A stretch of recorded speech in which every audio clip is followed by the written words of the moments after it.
बिस्मिल्लाहिर्रहमानिर्रहीम। आप देख रहे हैं हमारा यूट्यूब चैनल लीगल्स। आज का जो हमारा मौजू है वो आज के दिन के सबसे बड़े मुकदमे से मुतल्लक है। आज सुप्रीम कोर्ट ऑफ पाकिस्तान के अंदर एक सौ मोटो की समाअत हुई और ये सौ मोटो एक रोज़ कबल कल शाम के वक्त लिया गया 18 मई को, जिसमें सुप्रीम कोर्ट की तरफ से एक एलामिया जारी किया गया कि सुप्रीम कोर्ट के चीफ जस्टिस उमर बंदयाल साहब ने एक सौ मोटो लिया है, जिसके अंदर उनके नोटिस में ये बात लाई गई है कि पाकिस्तान के तफ्तीशी इदारों के अंदर जहाँ हाई प्रोफाइल मुकदमात की तफ्तीश जारी थी, उन मुकदमात के अंदर जो है वो असरअंदाज होने की कोशिश की जा रही है मौजूदा हुकूमत की तरफ से, शहबाज शरीफ और हमजा शहबाज की तरफ से। और उन मुकदमात को जो वकला परसू कर रहे हैं, उन जो डिपार्टमेंट्स हैं उनके बिहाफ पर, उन इदारों के बिहाफ पर जो प्रोसिक्यूशन टीम जो है वो उन मुकदमात को कंडक्ट कर रही थी, उनको भी तब्दील किया जा रहा है और कुछ मुकदमात को गैर कानूनी तरीके से वापस लेने की कोशिश की जा रही है, इदारों को इन्फ्लुएंस किया जा रहा है और जो मुल्क का फौजदारी का निज़ाम है, क्रिमिनल जस्टिस सिस्टम है, उसको तबाह करने की कोशिश की जा रही है हमजा शहबाज और शहबाज शरीफ की तरफ से। बज़ाहिर सुप्रीम कोर्ट ऑफ पाकिस्तान ने उनके इनमें से किसी का भी नाम नहीं लिया, लेकिन सुप्रीम कोर्ट ऑफ पाकिस्तान के उस इशारे के मुताबिक जो मुकदमात इस वक्त चल रहे हैं उनमें जो सबसे मरकजी मुलजमान हैं वो पंजाब का वज़ीर आला हमजा शहबाज और आपके पाकिस्तान के चीफ एग्जीक्यूटिव वज़ीर आज़म जो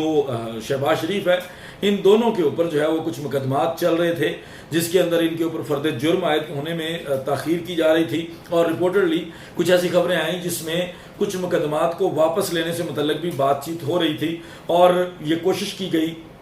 कि इन दोनों को बचाने के लिए उन इदारों के सरबराहों को बदल के, उन सरबराहान को बदल के कुछ अपने मनपसंद लोगों को उन ओहदों पर लगाकर उनसे ये मुकदमात जो है वो वापस दिलवाए जाएं ताकि इन लोगों की जान छूट सके उन मुकदमात से। इसके ऊपर सुप्रीम कोर्ट ने आज दोपहर 1 बजे समाअत की है और इस समाअत के अंदर बड़े बड़े अहकामात जारी किए हैं। सबसे पहले सुप्रीम कोर्ट ने तमाम तबादलों को फौरी तौर पर रोक दिया है और सुप्रीम कोर्ट ने ये ऑब्जर्वेशन भी दी है कि जितना भी रिकॉर्ड है इस तरह के मुकदमात का, हाई प्रोफाइल मुकदमात का, उसकी प्रोसिक्यूशन टीम का और उन इदारों का जितना भी रिकॉर्ड है, उस तमाम रिकॉर्ड को फौरी तौर पर सील कर दिया जाए। उसके अलावा अदालत ने ये हुक्म जारी किया है कि जितने भी मुकदमात हैं उनमें से किसी मुकदमे को वापस लेने की कोशिश ना की जाए जब तक कि इस अदालत जो ये सोमोटो की हियरिंग चल रही है इसका फैसला नहीं हो जाता, तब तक कोई भी मुकदमा किसी अदालत से वापस नहीं लिया जाएगा, विथड्रॉ नहीं किया जाएगा। उसके अलावा उन्होंने मुकम्मल तौर पर पाबंदी लगा दी है कि किसी शख्स को किसी मुकदमे के साथ, जो हाई प्रोफाइल मुकदमे के साथ जुड़ा है, वो खा प्रोसिक्यूशन साइड से है या इदारे का तफ्तीशी अफसर है या कोई भी इंतज़ामी लोग हैं, उनको तब्दील ना किया जाए, किसी किस्म की उसके अंदर मुदाखलत ना की जाए। क्योंकि ये सुनने में आ रहा था कि जो हमेशा से शरीफ ख़ानदान के दौरे हुकूमत के अंदर होता है, बड़े बड़े मुकदमात क्या, बड़े बड़े मामलात की जो है वो फाइलें जला दी जाती हैं, रिकॉर्ड तबाह कर दिया जाता है। तो सुप्रीम कोर्ट ऑफ पाकिस्तान ने ये हुक्म जारी किया है कि किसी किस्म का कोई रिकॉर्ड अब इधर उधर नहीं होगा, हर चीज़ को सील कर दिया जाए। उन्होंने ये वाज़ेह किया कि ये किसी को टारगेट करने के लिए हमने सोमोटो नहीं लिया, बल्कि पाकिस्तान के अंदर आइन की बालादस्ती, पाकिस्तान के अंदर कानून की हुक्मरानी और पाकिस्तान के अंदर इस निज़ाम अदल को इसके ऊपर लोगों का एतमाद बहाल रखने के लिए ये इकदाम हम उठा रहे हैं। और ये तमाम प्रोसीडिंग जो सुप्रीम कोर्ट का सोमोटो था, ये ली गई जब जस्टिस मज़ाहिर अली अकबर नकवी, जो कि सुप्रीम कोर्ट के इस वक्त जज हैं और इससे कबल लाहौर हाई कोर्ट के जज रह चुके हैं, उनकी तरफ से इस चीज़ का पॉइंट उठाया गया कि जनाब इस तरह के मामलात जो हैं वो सुनने में आ रहे हैं, खबरों में बातें आ रही हैं और इस तरह की चीज़ें सुनने में आई हैं, तो इसलिए फौरी तौर पर इस मामले के ऊपर सोमोटो लेना ज़रूरी है। चीफ जस्टिस ऑफ पाकिस्तान ने सोमोटो लेते हुए 5 रुकनी बेंच तश्कील दिया, जिसके अंदर वो खुद उस बेंच की सरबराही कर रहे हैं उमर बंदयाल साहब। उसके बाद मुनीब अख्तर साहब हैं, उसके बाद जस्टिस इजाजुल एहसन साहब हैं, उसके बाद जस्टिस मज़ाहिर अली अकबर नकवी साहब हैं और उसके अलावा जस्टिस मोहम्मद अली मज़हर साहब को इस बेंच का हिस्सा बनाया गया है। कुछ लोगों का, कुछ व्लॉगर्स का, कुछ न्यूज़ रिपोर्टर्स का ये एतराज़ भी था कि उन 2 जजेस साहिबान को इस बेंच का जो है वह हिस्सा नहीं बनाया गया, जिन लोगों ने जो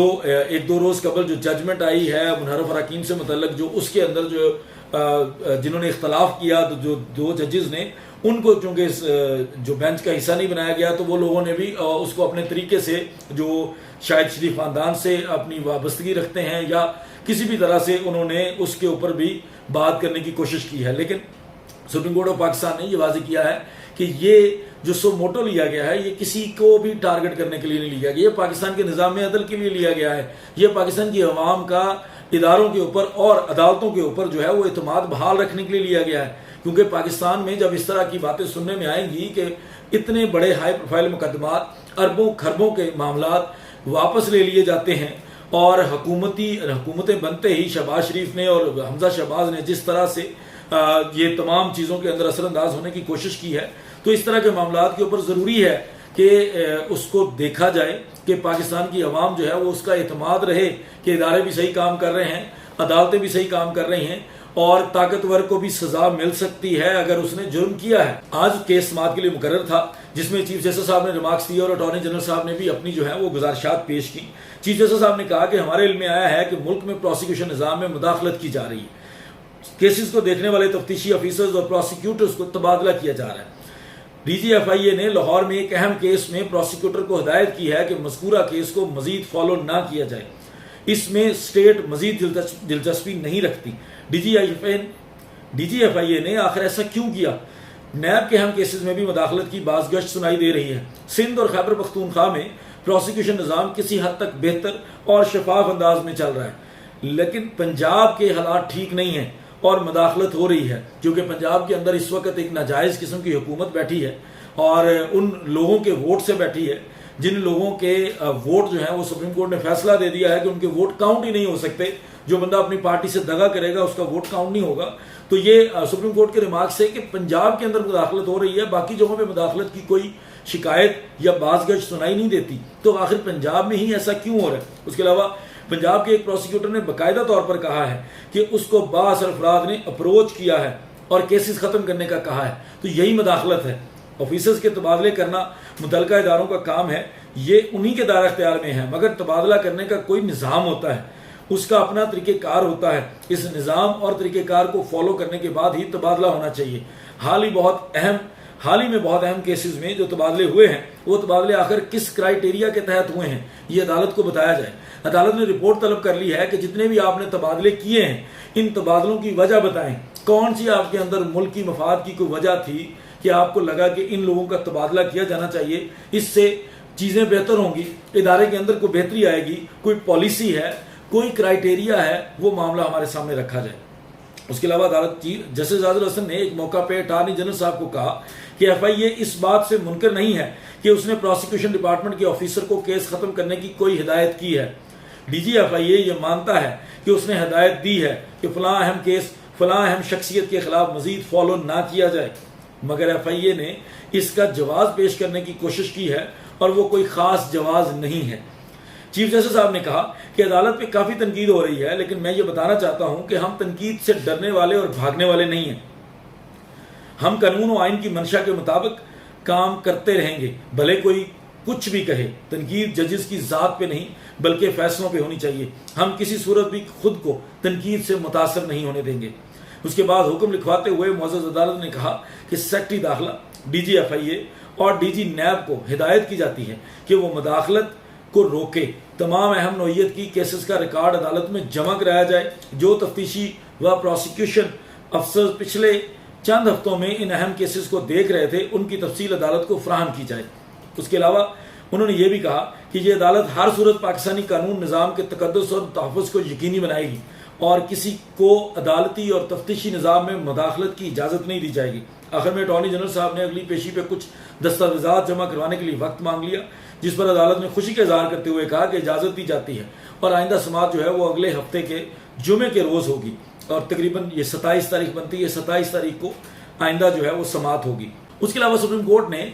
जितने ये जो मौजूदा हुकूमत है, जो जैसे ही ये हुकूमत आई थी, इस हुकूमत के मामले में जो सुप्रीम कोर्ट और पाकिस्तान ने कुछ रिमार्क्स ऐसे दिए हैं जो डायरेक्टली इस हुकूमत को इफेक्ट करते हैं। उन्होंने ये कहा कि ये जो महीने से हम खबरें सुन रहे हैं वो बड़ी अजीब हैं। ये सारा कुछ हम एक महीने से सुनते आ रहे हैं, एक महीने से ऐसी चीज़ें हमें सुनाई दे रही हैं कि कुछ केसेस के अंदर जो है वो मुदाखलत हो रही है। उसके अलावा सुप्रीम कोर्ट ऑफ पाकिस्तान ने यह कहा है कि जितने लोगों का नाम ECL के अंदर शामिल है, जितने लोगों का नाम ECL में से निकाला गया, ये पिछले जो 50-60 दिन के अंदर से जो सारी कार्रवाई चल रही है, इस कार्रवाई में जो ECL से मुतल्लिक तमाम मामलात हैं उनकी भी रिपोर्ट जो है वो अदालत के अंदर पेश की जाए। कौन से लोगों का नाम ECL से निकाला गया, किस तरह निकाला गया, क्या तरीक़ेकार था, क्या प्रोसीजर था, कौन सी रीजंस थी, कोई क्राइटेरिया था, वो तमाम तर तफसीलात जमा करवाई जाएँ, और जिन लोगों का नाम ECL में डाला गया उसकी भी तमाम तर तफसीलात जो है वो इस अदालत के अंदर जमा करवाई जाएँ। सुप्रीम कोर्ट ने बहुत ही सख्त किस्म के रिमार्क से ये कहा है कि पाकिस्तान के अंदर, पाकिस्तान की अदालतों के अंदर चलने वाले मुकदमात के अंदर किसी किस्म की मुदाखलत बर्दाश्त नहीं करेंगे। और ये सब कुछ कहने के बाद उन्होंने ये जो समाअत थी उसको अगले हफ्ते तक के लिए मुलतवी किया है, और मजीद रिकॉर्ड आने के बाद जो है वो सुप्रीम कोर्ट का जो भी फैसला होगा वो इंशाल्लाह सामने आएगा और वो भी आपके साथ शेयर करेंगे। बहुत शुक्रिया। अस्सलाम वालेकुम।